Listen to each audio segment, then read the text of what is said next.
بسم الله الرحمن الرحيم نحمده ونصلي ونسلم على رسوله الكريم أما بعد. Assalamu alaikum wa rahmatullahi wa barakatuh.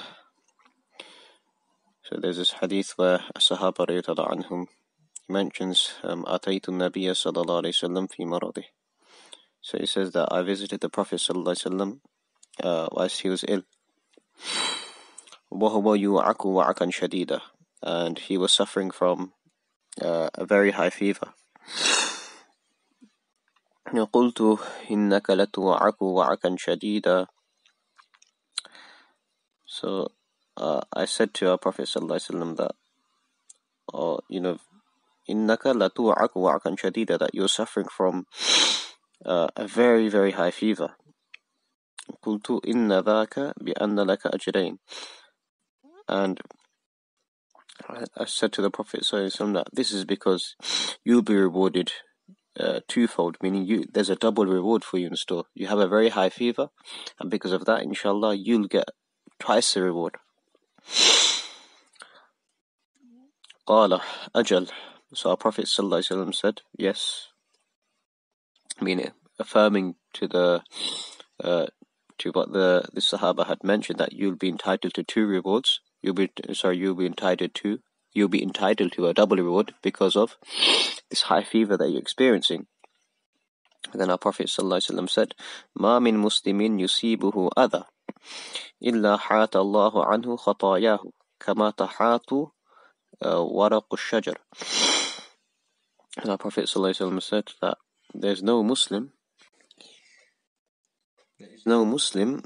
who is afflicted with any harm or any type of difficulty, except that Allah Ta'ala will use that as a means to remove that person's errors and sins, just like the leaves of a tree fall down.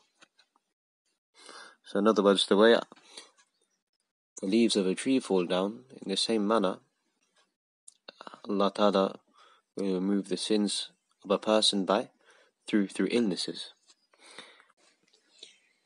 In another hadith, our Prophet ﷺ has mentioned, Al-mawtu kafaratun likulli muslimin, that death is an atonement for every Muslim, meaning kafara, the word kafara means to make amends for something.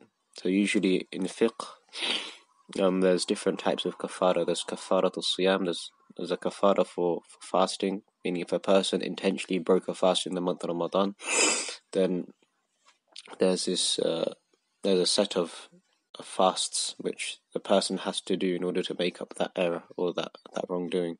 And there's kafaratul yameen. There's, for example, if a person took an oath, then a person would have to, and he broke that oath. So he took an oath that he won't do something, and then he went against his word and he done that thing.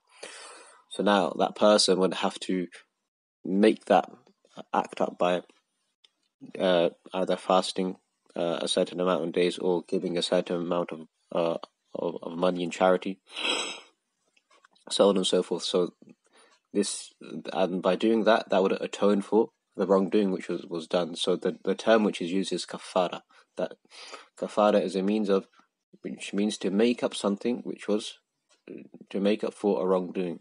So in other words, our Prophet ﷺ in this hadith, he has mentioned that al-mawtu kafaratun likulli muslimin, that death, this is a means of atonement for every Muslim, meaning there's no Muslim who hasn't done something wrong. Everyone's done something wrong. Everyone's sinned in their life, or there's some error which we've all committed and we've all done. So in these wordings, our Prophet ﷺ is saying that death will be a means of making up those wrongdoings. Why? Because this is the meaning meant here is that due to the hardships confronted at the time of death, sins are pardoned and overlooked. And for some people, this might be a means of all their sins being forgiven, and for some, it might be a means of part of their sins being forgiven. So this will be according to a person's status. May Allah Ta'ala gives us both to benefit, inshallah Ta'ala.